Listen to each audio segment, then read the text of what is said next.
Hello students. Today we are going to start our new chapter, that is balance of payments. Okay, and this is chapter number 8.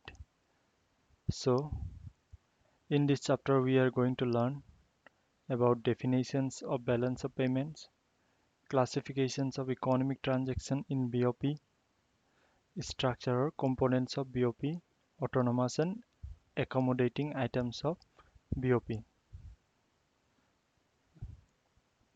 So पहले हम देखते हैं BOP यानी कि balance of payment का definition क्या है. Okay, so the BOP account is a summary of international transaction of a country for a given period, that is a financial year. In other words, BOP is a systematic record of all economic transactions in goods, services and assets between the residents of a country and the residents of foreign countries during a given period of time. So BOP क्या है? एक systematic record of all economic transactions, मतलब जितना भी money related transaction है between between resident of a country and resident of a foreign country. Okay, मतलब जब दोनों कंट्री के बीच में जितने भी इकोनॉमिक ट्रांजैक्शन होगा उसका एक स्टेटमेंट रखा जाएगा, उसी को हम बोलते हैं बैलेंस ऑफ पेमेंट. सो यहाँ पर तुम्हें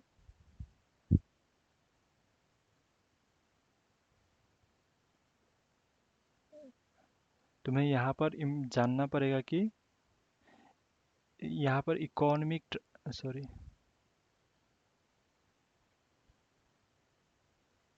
यहाँ पर तुम्हारा ऑल इकोनॉमिक ट्रांजैक्शन जो बोल रहा है यहाँ पर, मतलब जितना भी ट्रांजैक्शन रिलेटेड टू मनी है उन सब के बारे में बात कर रहा है. ठीक है, और वो किसके बीच में होना पड़ेगा? वो तुम्हारा between the residents of a country and residents of a foreign country, मतलब दो कंट्री के बीच में होना पड़ेगा और इन ए गिवन पीरियड ऑफ टाइम, मतलब एक साल के अंदर. सो इन बीओपी को हम कैसे डिफाइन कर सकते हैं? BOP is a systematic record of all economic transaction between the resident of the country and rest of the world.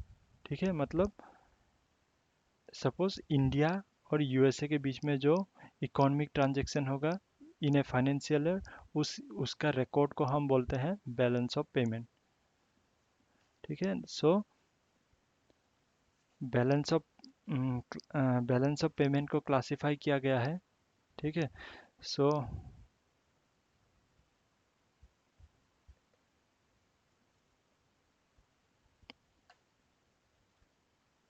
तुम्हारा चार भाग में क्लासिफाई किया गया है. पहले तो है export and imports of goods.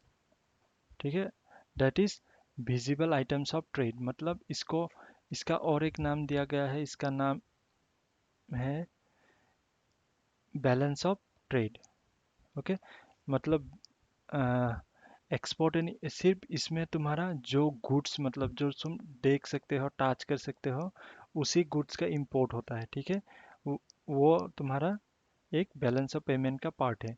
Next है इनविजिबल आइटम, जैसे कि तुम्हारा जो गुड्स तुम देख नहीं सकते, टच नहीं कर सकते, तुम्हारा एग्जांपल हो सकता है टेक्नोलॉजी, सर्विस. ठीक है, नेक्स्ट है यूनिलेटरल ट्रांसफ़र. ये वन साइडेड पेमेंट है. कभी हम लोग क्या होता है, सपोज तुम लोग का अगर कोई भैया अमेरिका पे रहता है, तुम्हें कुछ पैसा भेज रहा है, वो क्या होगा? वन साइडेड पेमेंट है, तुम्हें वो रिटर्न करना नहीं पड़ता है. ठीक है, वो है तुम्हारा यूनिलेटरल ट्रांसफर. नेक्स्ट है तुम्हारा कैपिटल ट्रांसफ़र. कैपिटल ट्रांसफ़र है तुम्हारा, मतलब किसी कंट्री से बोरो करना या किसी कंट्री को देना. ठीक है, या किसी कंट्री से हमने लोन लिया है तो उसको रीपेमेंट करना, वो है तुम्हारा कैपिटल ट्रांसफ़र.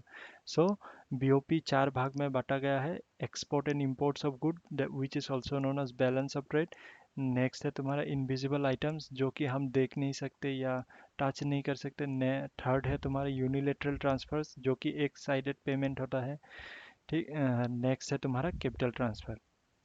ओके, सो और थर्ड टॉपिक हम लोग डिस्कस करने वाले हैं, वो है तुम्हारा स्ट्रक्चर और कंपोनेंट्स ऑफ बीओपी. ठीक है, सो इससे पहले हम और एक चीज़ जान लेते हैं. सपोज एक स्टेटमेंट बना गया है. ठीक है, ऐसा है, ऊपर में होगा तुम्हारा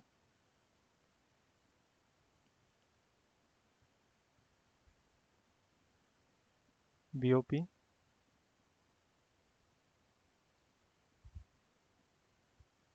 सो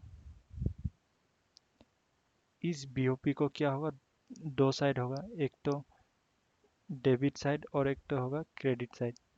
ठीक है। सो तुम्हारा जब भी कैपिटल आउटफ्लो होगा,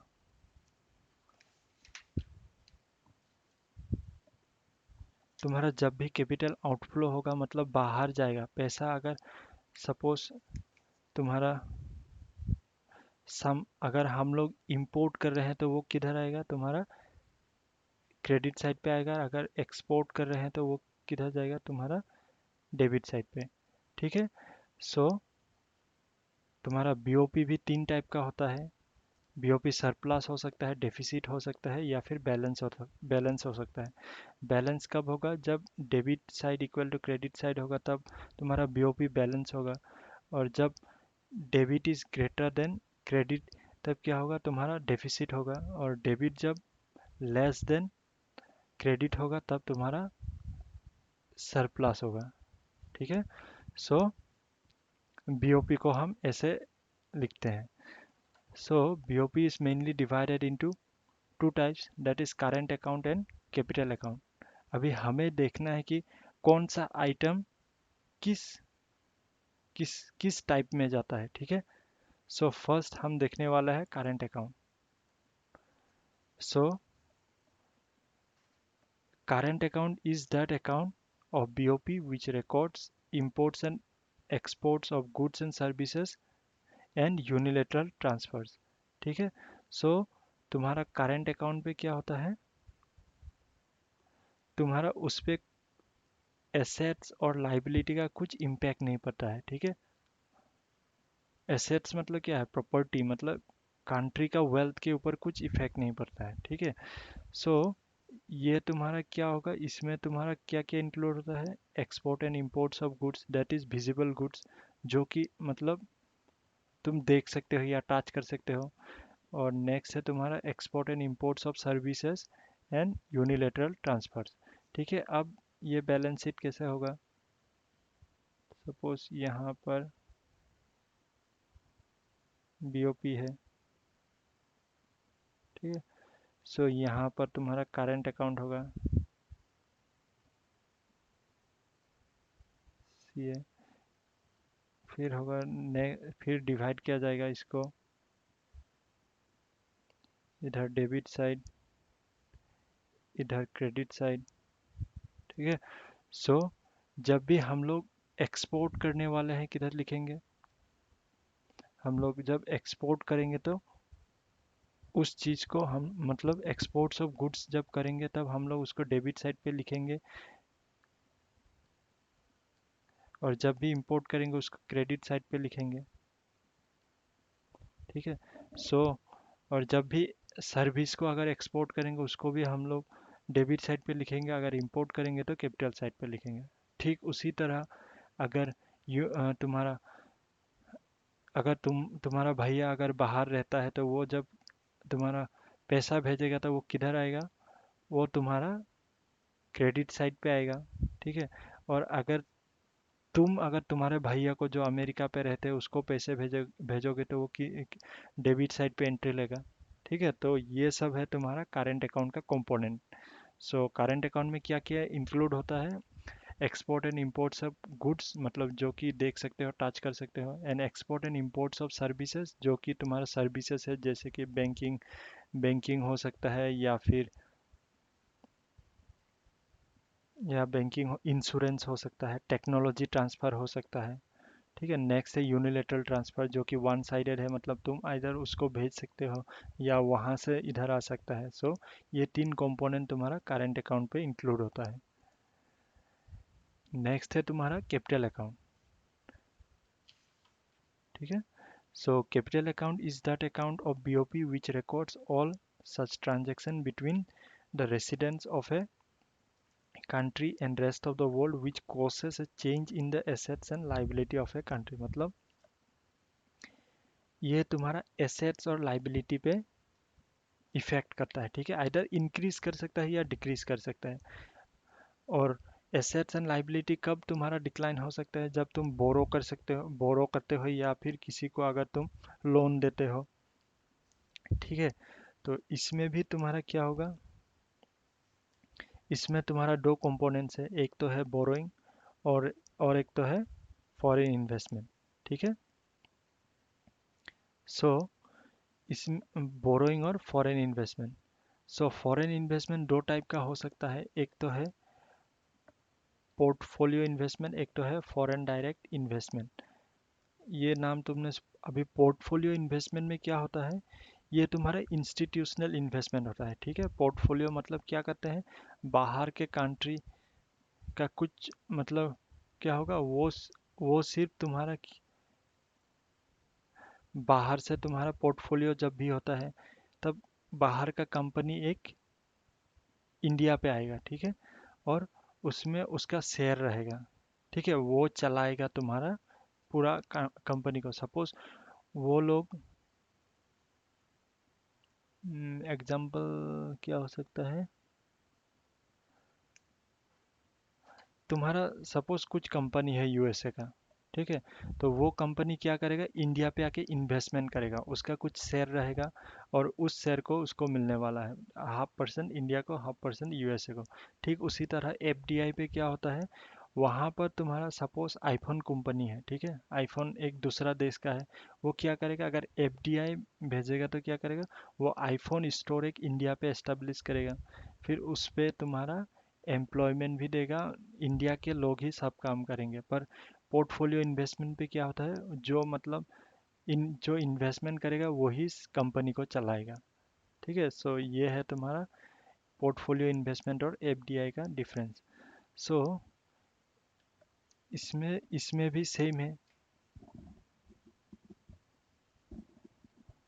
तुम्हारा ऐसे एक स्टेटमेंट यहाँ पर भी बनेगा, ठीक है, बीओपी।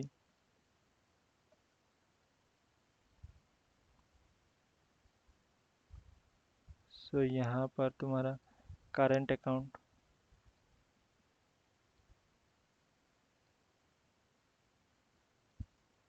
फिर यहाँ पर तुम्हारा कैपिटल अकाउंट होगा अभी,